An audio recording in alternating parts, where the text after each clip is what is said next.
This trauma goes back thousands of years, and it is rooted in competition.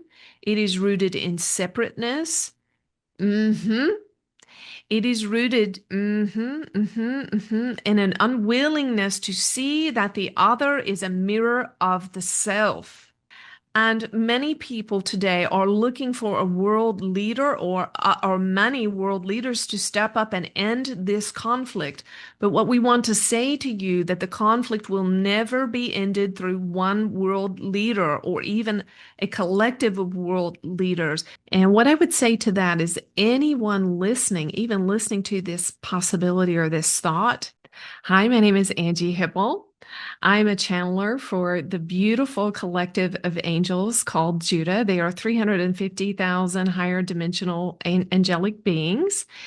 They originated from the Lyran culture and migrated or immigrated to the Syrian culture in the Sirius A realm. And they are a gorgeous, ancient, wise, very powerful angelic collective that serves the Christ consciousness. I've been direct voice channeling for several years now. I used to be an elementary school teacher and a middle school teacher, a mom of 3 kids. I'm now a grandmother of 5 beautiful grandbabies. And when this beautiful collective of the Judah Angels kind of surprised me in my spiritual journey and became a permanent and happy part of my life, I decided to change my work as a music teacher and enter this beautiful spiritual metaphysical space. And I'm really honored to share my story and share the Judah Angels with you. Yes, let's let Judah speak. I'd like to let Judah speak to the reasons why there might be big divisions in um, religious sects that cause the wars, such as the conflict in the Middle East. Let's let Judah speak to that. Yes, yes, there is so much fear and unforgiveness and bitterness, and it is ancient in nature, and it is being passed from one generation to the next, to the next, to the next. This is generational trauma caused by many years, many lifetimes, many generations of trauma. This trauma goes back thousands of years, and it is rooted in competition. It is rooted in separateness. hmm It is rooted in an unwillingness to see that the other is a mirror of the self. And many people today are looking for a world leader or many world leaders to step up and end this conflict. But what we want to say to you that the conflict will never be ended through one world leader or even a collective of world leaders. This must arise in the heart of the human family, that one nation will then embrace the other. Palestinian embrace and the Ukrainian embracing the Russian. And the human heart must arise with courage and determination to love the other as loved the self, as the Christ said. What is the one? He was asked, what is the one thing, Lord Christ, that must be done? And he responded definitively, love yourself, love God, love the other. All wars can be resolved with this. Love the one, love the one in front of you. There are no enemies. The enemy, it resides within you. What you hate in another is what is resident in you. What you judge in another is what is resident in you. And so the way to end war, all wars, is to address the war within and the war in your most intimate relationships, your partnerships, your families, your communities, and so on. And so each one that you would tend to want to distance or separate yourself from, to hate or consider an enemy, your enemy is reflecting back to you what is still resident in the egoic part of yourself, the part of yourself that you must learn to love and forgive and offer total, perfect total unconditional love and acceptance to yourself.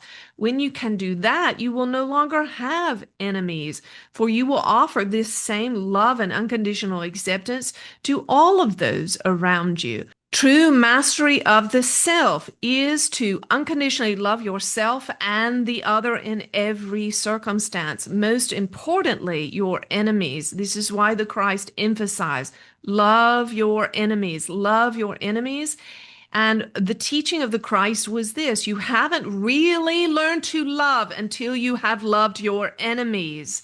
And so people who think they are loving beings but do not yet love their enemy have not yet learned to love. Mhm.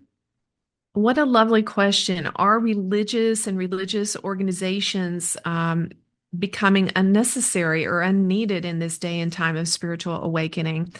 Well, what I would say, Judah shared with me that religion can be like a tight-fitting shoe. So when you're 5 years old and you buy a pair of shoes and you love that pair of shoes and they fit just right and they allow you to run free and play unfettered, that's beautiful. But if you're 18 or 20 or 25 and you're still trying to force your foot into the pair of shoes that you wore when you were 5, that's not a wise idea. So for some people who have endured a lot of trauma and a lot of difficulty in their upbringing, to be in a religion is to choose to have a new parent, so to speak. So for many people that did not have the unconditional love and care and total acceptance that they deserved from a parent for whatever reason, not blaming parents, but for whatever reason they didn't have that, then they may go to a religion seeking to have a new experience. So the church becomes, or the mosque or the synagogue becomes a new parent for them, and they're looking for the love they didn't have in the context of the religion. And so that can be helpful for people for a time, but as you progress on your spiritual journey, typically it becomes like forcing your foot into this tight-fitting shoe, and it's important to be able and willing to release it and let it go. And that can be really difficult. Like for me, the church as an adult raising young children was a family for me. It was a new family. I didn't live near my mom and dad, and I didn't always have support from my mom and dad that I needed. So the church could be like a family and support system for me of my own choosing, but it also became very limiting, and in some cases it was very fear-based and abusive, and so it was really time for me to move on. And I would encourage people, trust your gut instinct.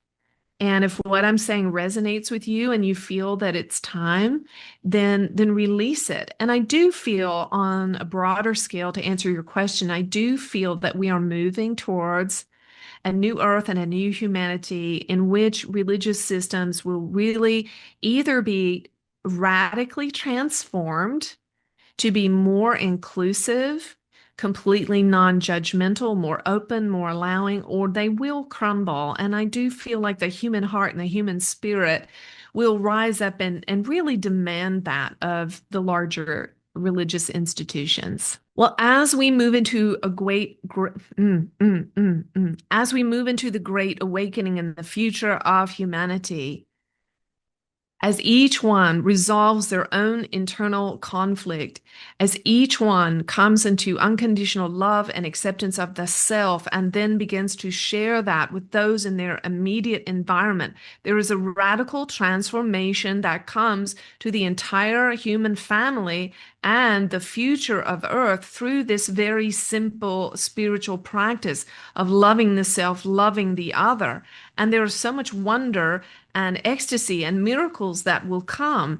There will be a relaxing and a letting go of religious strongholds, and there will be a cease to wars as the awakening spreads and grows in power exponentially, as each one who listens takes their eyes, their time, their energy, and attention away from distress, away from war, away from disease, away from conflict, and brings themselves into inner peace and then exudes that inner peace, the human family will be utterly transformed. There will be, yes, war will be a distant memory for the grandchildren and the great grandchildren of those listening. There will be a time coming in the future of humanity when little children will listen to their teachers tell stories of war, and they will be astounded and aghast and will find it very difficult to believe that there was ever such a happening on the earth.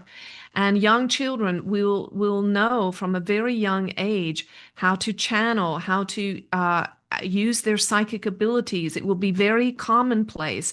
All children will know and understand their abilities, their psychic abilities. All children will be able to connect with beings of high vibration on the other side. All beings will be able to talk to their deceased loved ones. Yes, all beings will have loving and friendly interactions with ETs and interstellar beings, which will manifest in more physical form upon the earth. And yes, there will be, yes, ETs, as you call them, and other races from afar who will live openly in the streets and cities and communities, rural communities all around the world.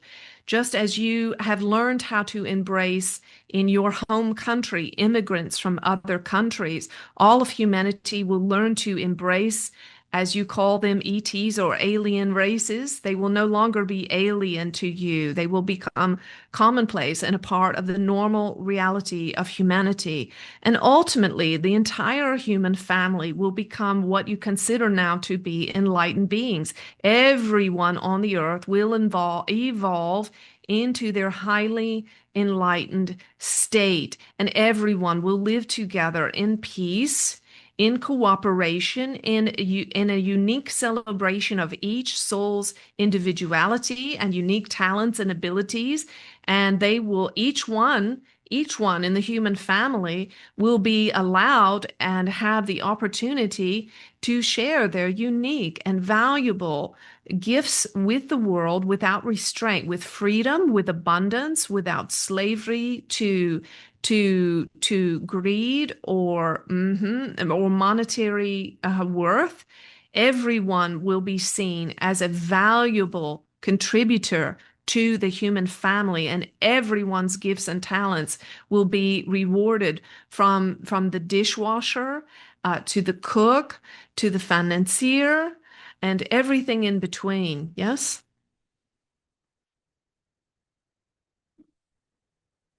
So the question is, do I believe that there are certain systems in place to keep souls from being fully awakened or enlightened?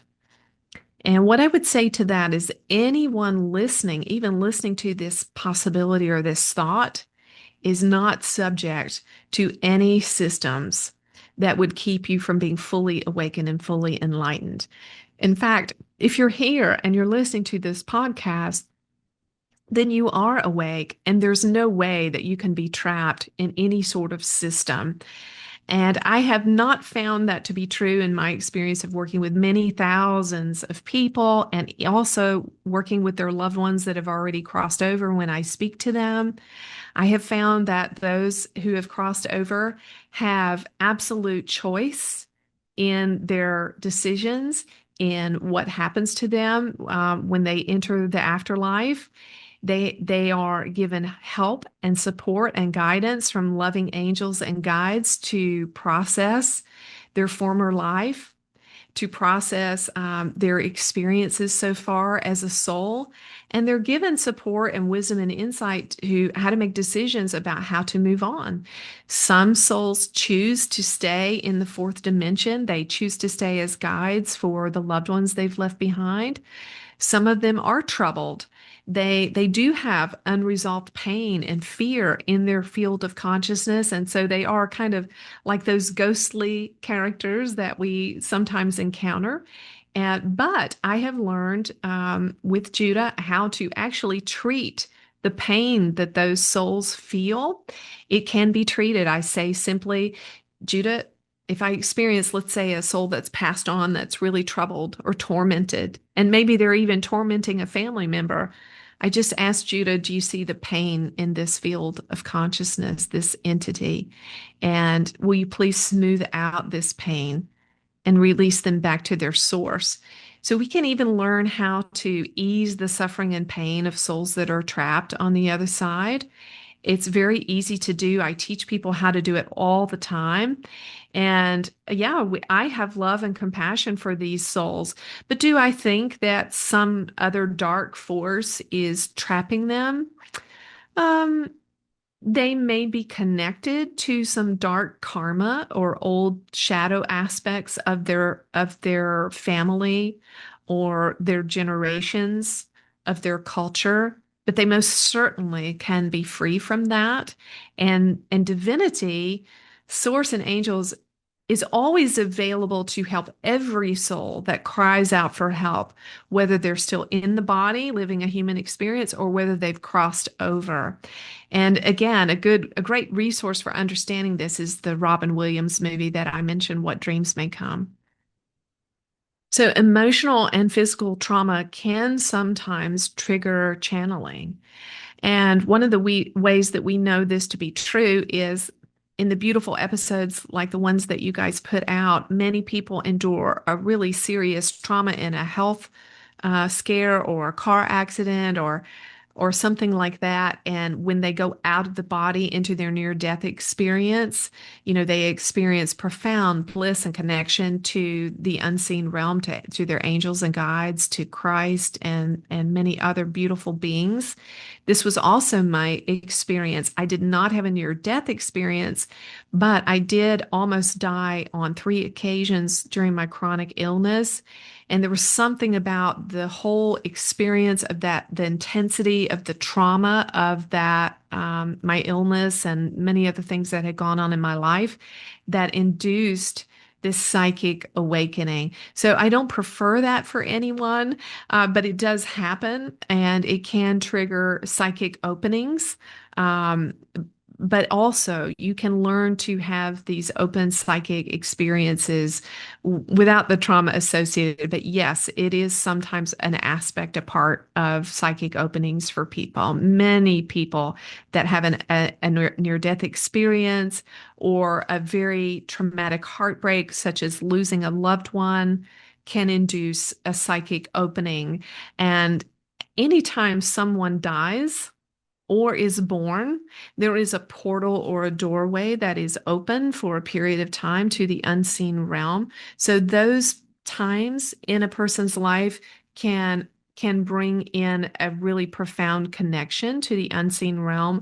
As I explained in my story earlier, when my grandson was being born, because this beautiful little soul was coming to earth, as he was coming to the earth, there was this open portal or doorway to heaven.